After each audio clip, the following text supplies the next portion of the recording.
MUICHIRO TOKITO, the missed Hashira. This is the final video in the Hashira series, a series dedicated to giving you the information you need to know about each Hashira going into the Infinity Castle. Like always, we will be doing a Funko review and character breakdown. Timestamps will be in the description below if you want to jump to a certain part of the video. If you've watched all the other videos in the series, I gotta say, they're pretty amazing. If you haven't, that's okay. The playlist will be in the description below if you want to watch the other ones. Also, I wanted to explain one thing real quick. If you've noticed, in all my thumbnails for these videos, every time we cover a Hashira, they are no longer a silhouette in future videos. Well, that is a direct reference to Season 1, where every time we were introduced to a Hashira, they would no longer be a silhouette in the intro. If you caught on, pat yourself on the back. And if you didn't, well, now you know. So let's jump into this review. Not going to lie, this is kind of a boring pop, but shockingly enough, that's okay. Let me explain. At the time of this Funko's release, they only had the license for Season 1. And basically his only appearance was at the Tanjiro and Nezuko court case, where we basically just see him spacing out, standing, and kneeling. So there's not too much to say about this. The colors with the teal and black make for a good color combo, but that's about my favorite aspect of this. This was actually a con exclusive, and for those who are late to the collecting game like I was, this was hard to come by. I went to a Comic-Con near me, and I looked the entire time for this, and found it at a booth just before we were about to leave. So at the entire show, we only found one, so I got pretty lucky. Plus, this was a wild one because I spent $100 for this, and that's about my max for a Funko person. Not a whole lot to say about this pop, honestly, so I don't want to waste anyone's time, so we'll just rate this and do the Shinobu treatment. I'd rate this pop a 7.5, but really didn't have too much to go off of, and I paid $100 for it, so I have to justify it somehow. So now it's time for the Shinobu treatment.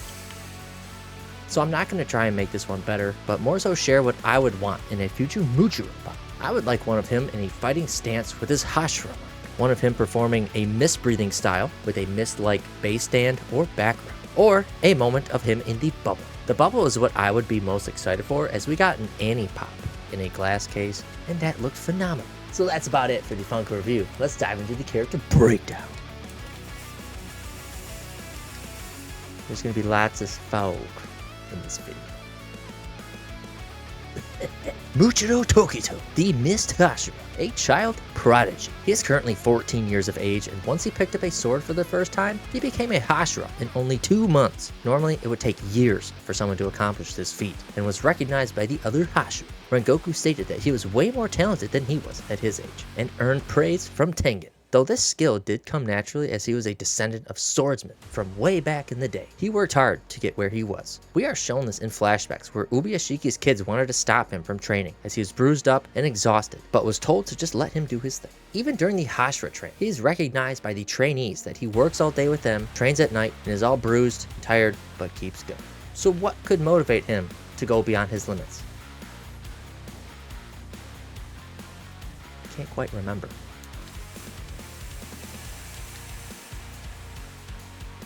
Neither could he, really. You see, he experienced some memory loss due to trauma he went through prior to being taken in by Ubuyashiki. And here's where we get into yet another sad, dark backstory like most of the Hashiras went through. He had a mother and father, like most do, and a twin brother, Yuichiro. They lived in the woods and were lumbermen. Their mother was very sick one night, and the father went out in a bad storm to get a plant to help her recover. Well, just like Yuichiro's and Daki's heads, he went tumbling down a cliff and poof. The mother died from her illness that night, and that made it a rough night for the two Tokito twins, losing both their parents in one night. His father was a kind man, and MUICHIRO had that kind of personality as well. I don't believe we got much info on the mother, but based off Yuichiro's personality, as he's kind of a little shithead, she must have been a... Okay, that's a little harsh assumption.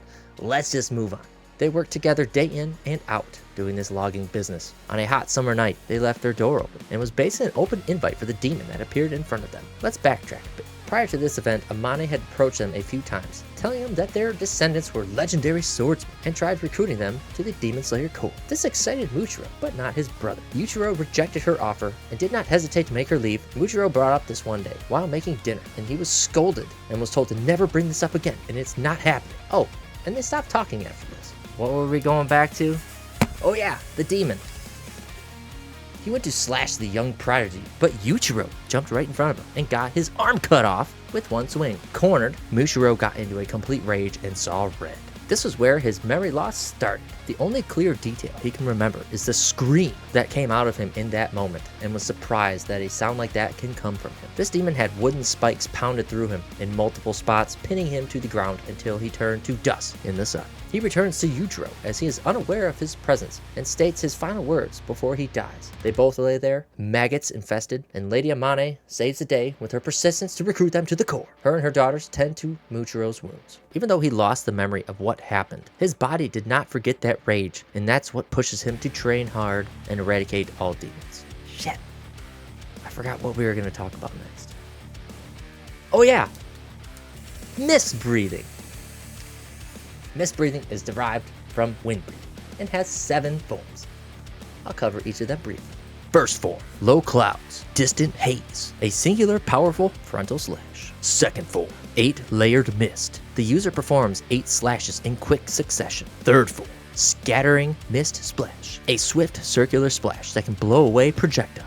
Fourth form, shifting flow slash. The user lowers their stance before they dash at their opponent with a slash. Fifth form, sea of clouds and haze. Charges the target at blistering speeds in zigzag motions while performing continuous slashes. Sixth form, lunar dispersing. The user leaps and performs multiple slashes in a somersault motion. Seventh form, obscuring clouds. An optical illusion created by the user. The user will change speeds depending on if they are being attacked or not to confuse their target, as if they are surrounded by mist. This was created by MUICHIRO himself, implying that there has been other mist breathers prior to him. He dresses how he does on purpose. The loose clothing he wears masks his movements, that way an opponent cannot easily predict what he will do. Another battle feat about him is that he was the first Hashira in the current era to obtain a Hashira mark. Hashira marks spread like the plague once it appears, and since he was around Tanjiro, the spreader of the Hashira disease, he developed it in his time of need. Oh, I forgot where we were going with this. He was brought to the swordsmith village to get his sword repaired as it was pretty chipped. In the meantime, he bullies Kotetsu and gets him to train with the Yurichi Type 0 doll, and he breaks it. So he takes one of the doll's swords until it is fixed. Definitely taking his twin brother's personality, I would say. Once all hell breaks loose in the swordsmith village, we have fish monsters roaming these city streets, a crazy dude with multiple personality disorder where all the different personalities are beating up children, and an ugly ass abomination that makes art out of human flesh. He gets separated and is blown away into the woods where we get to see some good character development. I'll make this brief. He learns to not be a little shithead. He saves some of these swordsmiths as Tanjiro's words reflect within him and was a good influence. This also helps him regain his memories and develops a Hashira, freeing himself from the dirty bubble and Solo's Kyoko. This 14-year-old kid developed a Hashira mark, something that has not been done in hundreds of years, and soloed an upper-ranked demon. Let's put this into perspective on how insane this is. It took 1 Hashira and 3 mid-ranked demon slayers and 1 demon to take out an upper-ranked 6 demon, Gyutaro and Daki. Yes, their condition was an annoyance, as they had to behead both at the same time, but still, Tengen could not handle Gyutaro alone for too long. Yes, MUICHIRO had a lot of things going for him, a Hashira mark, a brand new sword, and a demon with a lot easier method of killing. But still, Kyoko is a higher ranked demon than he was, and was stronger, no doubt. Yet MUICHIRO toyed around with him and easily defeated him. If that's not prodigy status, I don't know what is. This is where the part of his name comes from, Mu, which stands for infinite. He is able to draw infinite strength to protect.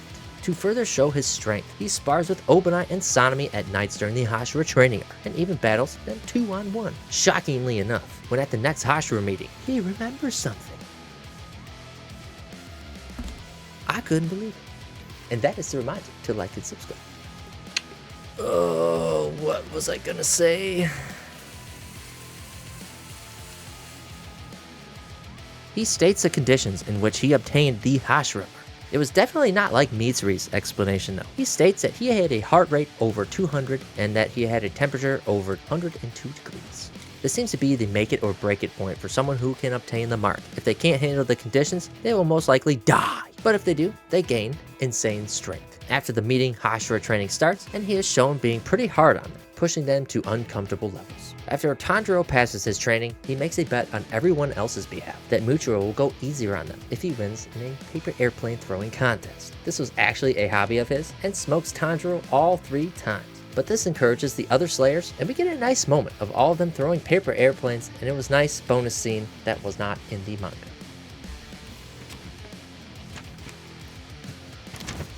I made one myself here. I'm not sure if it'll fly or not, but... and I gotta say, seeing these Sora Smith throw their airplane made me laugh for like 20 minutes straight. To end this breakdown, we last see him storing Muzan after the Ubuyashiki fireworks and gets thrown into the Infinity Castle. So here are some fun facts that I forgot to put into the script. Muichiro is the only known character to have a Kisagai crow of the opposite gender. And oh my god, his crow is freaking annoying. This also made it so he could not have pets because she would get very jealous. His placing in the Hashira arm wrestling contest is 7th place. I think that was about it. Hopefully you enjoyed this character breakdown of MUICHIRO TOKITO, Miss Hashira. This Hashira series is super fun to make, and hopefully you enjoyed it.